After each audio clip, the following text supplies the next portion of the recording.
and fast asleep. Security guards that are supposed to be protecting a major terrorist target in the United States. Tonight, CBS 2's exclusive 3-month investigation into the security gap at our nation's nuclear facilities. Investigative reporter Scott Weinberger has the shocking video you'll only see here on CBS 2.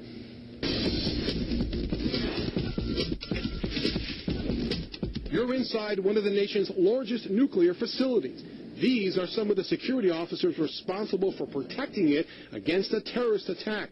An attack that could kill or injure tens of thousands, including people here in our area. But instead of being alert and prepared for anything, the officers are asleep. Unaware, a fellow guard is videotaping these disturbing images shot at different times of the day. The officers work here at Peach Bottom Nuclear Plant, located just outside of Philadelphia. Although it may seem like they're on a break, the reality is they're all on duty, carrying guns and wearing flak jackets, sitting in what's called a ready room, named that because it's just steps away from the nuclear reactors. And the men and women who work here are supposed to be at the ready to protect and defend the facility against a terrorist attack. Some of these officers should have been patrolling the facility. This former Peach Bottom security officer was once a member of the team. He left his job and requested we not reveal his identity. Certainly every one of these officers should have been wide awake and ready to go. It's outrageous that they're not, ready to go. Peter Stockton is with a government watchdog group. He says if terrorists were able to get past these guards and sabotage the nuclear reactors, the result could be disastrous and deadly. Experts tell CBS 2 News radiation from a nuclear fire that starts at Peach Bottom would spread and could kill thousands of people as far away as D.C. and New York City. And it could leave 188 square miles uninhabitable. This incident isn't the only time workers have been caught sleeping on the job.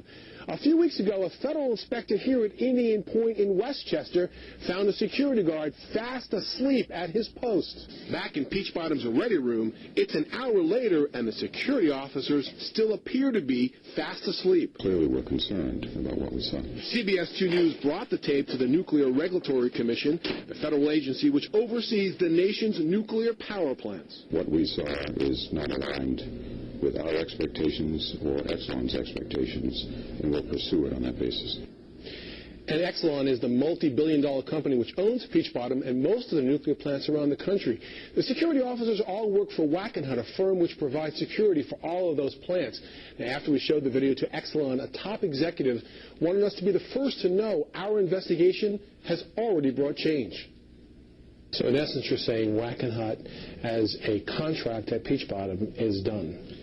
It's in the process of transitioning to termination. Tonight at 11, a CBS 2 News exclusive investigation. Security officers supposed to be protecting our nuclear plants instead found sleeping on the job. Yeah, and in case you don't believe us, we have this all caught on tape, and only CBS 2 News has this video. Investigative reporter Scott Weinberger joins us now with a look ahead. Well, Chris and Christine, it is no secret the nation's nuclear plants remain an attractive terrorist target. That's why the video we're about to see is raising serious security concerns. Take a look at this. These security guards are not on a break. They are on duty, dressed in flak jackets, and sleeping inside one of the nation's largest nuclear facilities. These are the men and women responsible for fighting back if a terrorist were to attack. But instead of being alert and ready, the officers have been fast asleep for hours. Unaware, a fellow guard is videotaping them. Tonight at 11, you'll see the rest of this shocking videotape. Plus, you'll hear from one of the security guards who tells us exactly what's going on behind closed doors at this nuclear plant and why it's putting the tri-state at severe risk. I got to believe this probably led to some pretty volatile conversations back and forth, because I'm sure the people that employ those guys were not too happy to see those pictures. You'll learn a lot about that, and we're also going to break some big news on that tonight at 11. You've done a lot of investigation, Scott. Where does this rank? I'll tell you, it's been a long, long time, and we had to do a lot of checking on this, and it's just one of the most incredible stories I've ever worked on. All right, Scott, we look forward to it.